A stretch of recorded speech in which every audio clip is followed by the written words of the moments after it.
Assalamualaikum warahmatullahi wabarakatuh. Teman-teman sekalian, kalau saya mengucapkan kata filsafat, kira-kira apa yang muncul di kepala teman-teman sekalian? Sejauh yang saya tahu, banyak yang mengesankan filsafat sebagai sesuatu yang rumit, sesuatu yang elit. Bahkan jangan-jangan ada yang punya keyakinan filsafat adalah sesuatu yang haram. Sebagai sebuah pendapat, saya kira hak setiap orang untuk suka atau tidak suka dengan filsafat.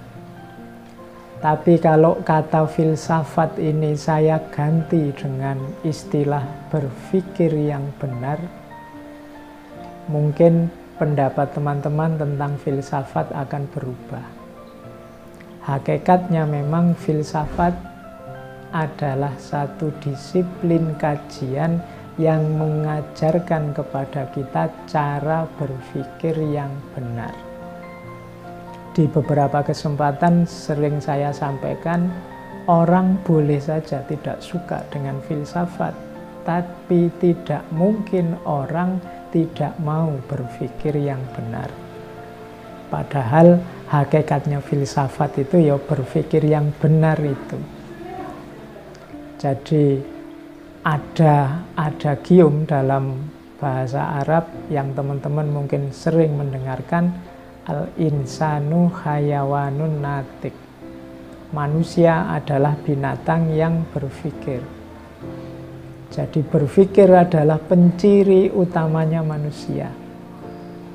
Berarti ketika seseorang kehilangan kualifikasi dirinya dalam berpikir, dia tinggal hayawannya, tinggal unsur kehewanannya. Dari titik ini sebenarnya bisa kita simpulkan bahwa filsafat itu sangat penting untuk kehidupan kita. Dulu filsafat ini dihidupkan antara lain oleh para tokoh Yunani dalam rangka mengkritik cara hidup yang serba mitologis, serba mitos.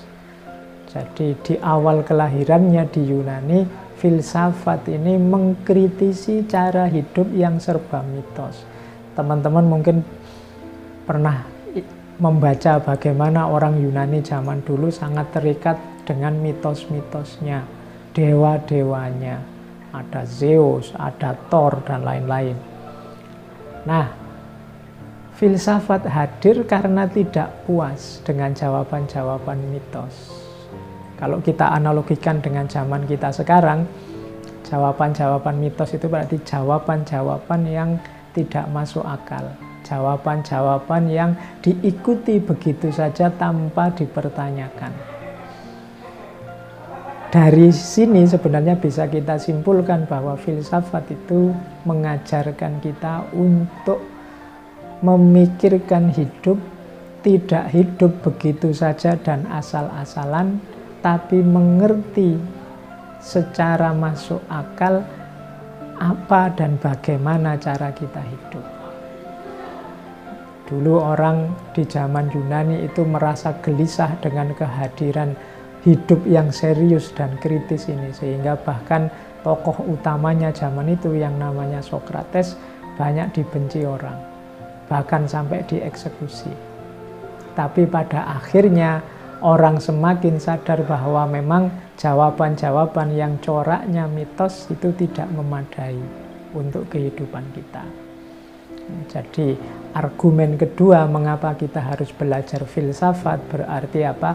Kita dituntut untuk hidup secara serius, tidak asal-asalan, tidak hanya ikut-ikutan. Kita harus bisa menjawab pertanyaan mengapa, apa, dan bagaimana tentang kehidupan kita.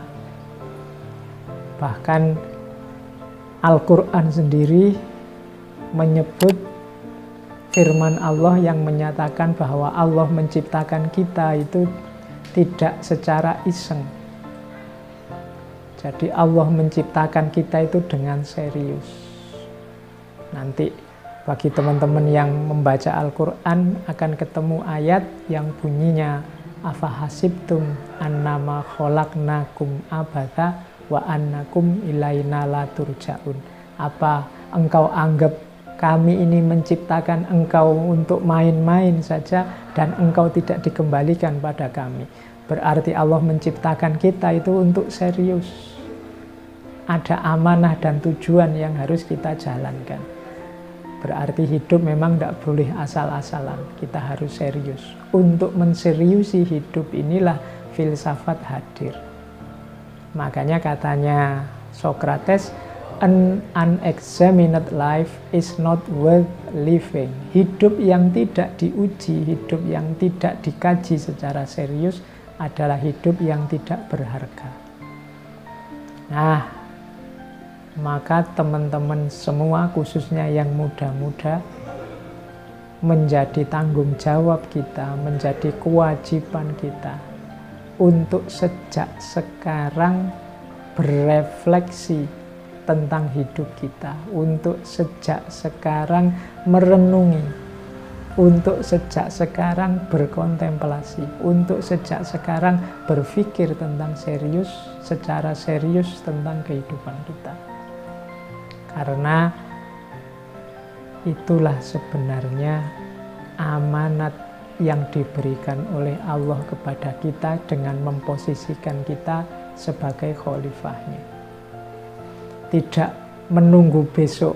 Kalau sudah menunggu besok, mungkin teman-teman targetnya, Pak, saya pinternya besok saja, saya belajarnya besok saja, menseriusi hidup besok saja, mumpung sekarang masih muda. Kalau tidak dimulai sekarang, maka kita akan terlambat. Karena hidup tidak terlalu panjang. Manusia itu hidupnya tidak terlalu panjang. Kita mempersiapkan hari esok, itu persiapannya sekarang, tidak besok. Jadi untuk teman-teman muda, menurut saya filsafat adalah salah satu bidang yang penting untuk diselami, khususnya dalam rangka kita menseriusi hidup, dalam rangka kita mendalami hidup secara serius.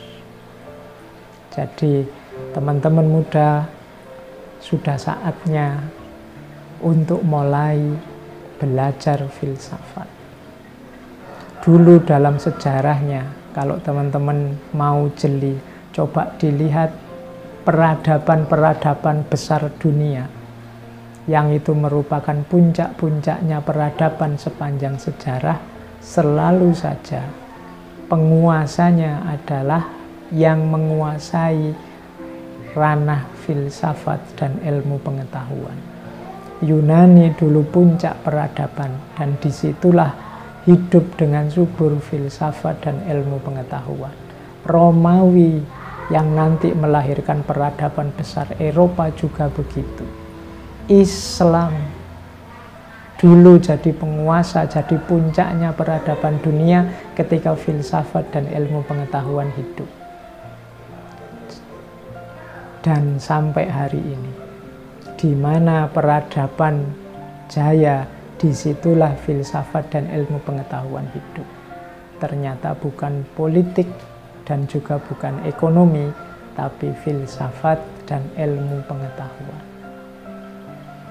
Baik, saya kira itu teman-teman sedikit pengantar dari saya untuk memprovokasi teman-teman, untuk mendorong teman-teman serius dengan hidup, serius berpikir tentang hidup dengan cara belajar filsafat.